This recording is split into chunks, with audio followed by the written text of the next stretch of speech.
Welcome to the third episode of Viking Sports Weekly. Hard to believe our Vikings fall season is winding down already. While a couple of teams have already packed up their gear, others are closing in on tourney time. So let's get started with our Viking girls golf team. Their season was one for the record books. After narrowly missing the state tournament last season as a team, the Vikings worked hard over the summer to improve their individual games. The results were impressive. The entire team secured their invitation for the state tournament by playing in the regionals in Heather Hills and Armada. Next up in the journey, Forest Acres, the home course of the Michigan State Spartans. After practice round on Thursday, the team competed last Friday and Saturday. After 36 holes, the Vikings finished with 6th place at the MHSAA's Class B competition. Sophomore Maddie Blum qualified her freshman year individually. This year she was able to share the experience with the team. Maddie shares how it felt different this season with the whole squad. This year, my whole team qualified to go to states at regionals. It was really, really exciting because we knew we had to beat about 3 teams at regionals to go to states. And we were all sitting there all in a big circle and we were watching all the scores come in, and it was super exciting for both my coaches and for the rest of the girls to see that we actually qualified for 3rd place and got to go as a team. We ended up qualifying by 2 strokes, but it doesn't matter because we all got to go. This year at states it was really fun because we usually do a practice round and all of us got to go, and it was really fun because most of my whole team has never been at MSU's course before. I have, so it was really fun because I got to show them around the course, and it was really good bonding experience. We also did a little bit of shopping around, so that was really fun. Maddie still has big goals in 2 years remaining at Marysville. What part of the game will you be working on the most this off-season? I'm only a sophomore, so I still have my junior and senior year left to play as a Viking. Next year is going to be a big year for me because as a junior I will be able to be recruited. So through my off season, after states, I get a week off and then I start training again, which includes indoor training, like workouts. I'm still outside chipping, putting every day. I'm still at the range every day. I don't really get a break. I don't really like taking breaks. It's just one of those type of games where you can't really just take a break from it. I think it's just really fun and it keeps me entertained. So it's a hard addiction to break away from. But for these next 2 years, I'm hoping that the team is also going to start practicing more throughout the winter so that next year we do really good. Emily Holloway, a senior, described how the weekend culminated her high school career. It was honestly really nice to finish off my senior year being at states, and it was really a nice experience. I got to golf with not only pretty good girls, but they were also nice as well. And overall, it was a really cool experience. Junior Jolene Kruski also had an exciting weekend. Jolene shares the memories that she will take away from the weekend. Spending the full 3 days with my team was great because we got to bond not just only with golf, but with team dinners and in our hotel rooms together.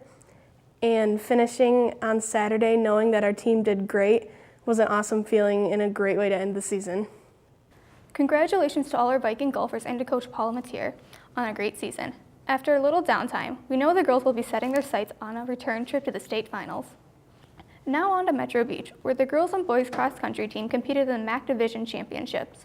The girls were crowned champions of the MAC Blue Division to go along with their first place finish in the dual meet schedule. Meanwhile, the boys finished as runner-up Saturday in the division meet. They beat their dual meet schedule by improving from 3rd to 2nd place. Individually, several of our Vikings earned individual accolades. Our own junior Megan McCulloch was the top runner on the girls' side with a nearly 1-minute advantage over all of her opponents. In all, Marysville placed 5 runners in the top 20 runners, including Megan, 1st place, Jenna Disser, 4th, Mackenzie Westmus, 5th, Emily Westrick, 8th, Linda Smith, 13th, and Allison Hall at 19th. Jenna Disser, a senior, talked about running in such a huge meet with 3 divisions and 31 teams.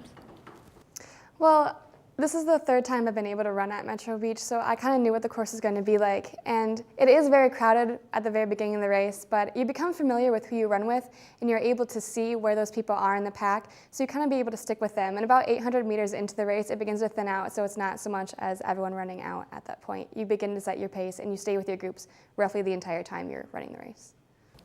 Jenna also shared how this meet would help the girls as they prepare for regionals this weekend, and hopefully the state meet in 2 weeks. Both are very big meets, so being able to run at this big meet helps us with how we're going to be pacing at the next meet, and it gives us a chance to see our competitors because we run with several of the same teams, so we get to see where we are placing with them and where we need to be for the following week. The boys' improvement throughout the season is showing. Moving up 1 place from the regular season finish is important towards their momentum, as Bryson Denial shares. I think it definitely does because of the improvement, greatly due to the fact that we have RJ back, which for the majority of the season we've actually have been missing due to a leg injury, which is great now that he's back and starting to run at his full potential again. To prepare for this point in the season, Bryson, how did you and the team train this past summer? If you're a team that doesn't practice over the summer, you're starting your season, your first meet. You may have been a runner last year, but you have no conditioning in the beginning of this year. And so we're at our full fitness potential greatly early in the season, and it becomes mental from there. And it's also going to help us this weekend. Both teams continue to improve and are peaking at the right time. Good luck cross-country runners as they head towards the finish line. Like many of our teams, the volleyball squad is ready to make the run into the postseason. In the regular final tune-up of the regular season, the Vikings hosted their own invitational. The team finished in second place in the gold division with a 5-1 record. That brings the season record to 26-13-3 and the number 7 ranking in Class B. Haley Delore, tell us how action in the postseason is different from the regular season.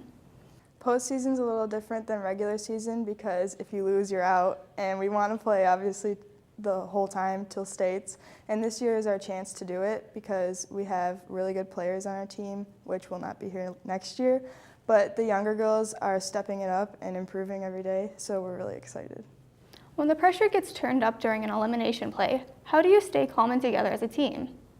The coaches put a lot of pressure on the seniors to keep everyone calm and collected, and by showing leadership, it's placing the ball where we need to or like making a good play in tough moments. Be sure to catch the Vikings in action Thursday evening. The game will be a whiteout as the seniors will be recognized for their contributions to the program. Now let's head back outside to hear the music. Our Viking Regiment is planning for another trip to Ford Field in November, but they still have some work to finish. The regiment has participated in 2 competitions so far this season. The results speak for themselves. 2 first-place finishes in their 2 competitions. Senior Michaela Warner tells us about the theme of the show and what part she enjoys the most. The theme of the show is the bells of Christmas, so we're really trying to emphasize the bells with songs like Ding Dong Merrily on High, Jingle Bells, I Heard the Bells, and Carol of the Bells. And my favorite part is becoming closer with the band. But in the show, I really like playing the more popular songs such as Jingle Bells and Carol of the Bells. Ryan Easter, a senior and section leader of the drumline, tells us how the group continues to improve the show. Well, so far the drumline is doing, I'd say, very well off compared to last year. Last year's show is still different from this year's show, so there's not really much to compare, but so far we're doing better in the rankings and in our marching and all that. Making a return trip to Ford Field is within reach for the regiment. Be sure to support the group as they play with power and march with pride. We hope you enjoy seeing our students excelling in the classroom and on the fields, courts, and on the course.